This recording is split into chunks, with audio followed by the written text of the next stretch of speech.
আসসালামু আলাইকুম বন্ধুগণ। আসলে সব জায়গায় কিন্তু জায়গা হয় না, আবার সব স্পট কিন্তু সুন্দর স্পট হয় না। দেখেন, দারুণ একটি স্পট, মাথা নষ্ট। বাগানটি আসলে সুন্দর, অনেক গাছ রয়েছে। যেখানে রয়েছে সোহেল রানা, সোহেল ভাগ্না। উনি আসলে ওনার প্রতিভা, দারুণ প্রতিভা রয়েছে। উনি এত সুন্দর কথা কয়। দেখি ভাগ্না, তুমি যে এখানে এসে বসলে, আসলে কোন উদ্দেশ্যে? আমরা তো এখানে দুইজন ছিলাম।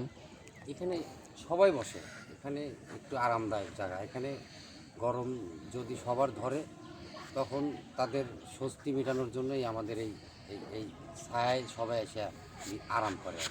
ধন্যবাদ। সুন্দর প্রকৃতির জায়গা। আসলে দেখেন, সুন্দর কথা বলছে। এই বাগানটা এলাকার মধ্যে আসলে ছায়া জায়গা। আর এখানে এই আশেপাশে যে বাড়ি ঘর রয়েছে, এখান থেকে অনেক মহিলা মানুষ এসে বসে থাকে। মানে আরামদায়ক জায়গা, ঠান্ডা জায়গা, আরাম নেওয়ার জন্য এখানে আসে। সবাই ভালো থাকবেন।